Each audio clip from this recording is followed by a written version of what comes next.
Akmaklığın birinci derecesi özünü akıllı saymak.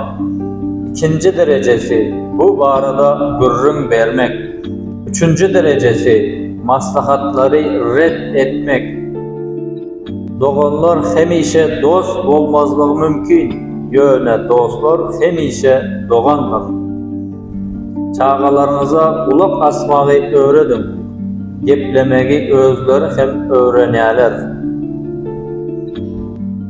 İn kovusuna umid edin, yöne in yamanına tayyarlanın.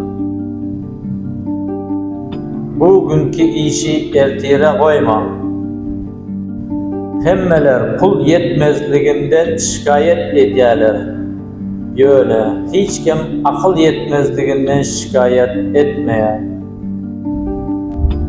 Artıkmaç zatları satın almayı bes etmesen, sonunda gerek zadını satmaya başlarsan. Benjamin Franklin sözleri.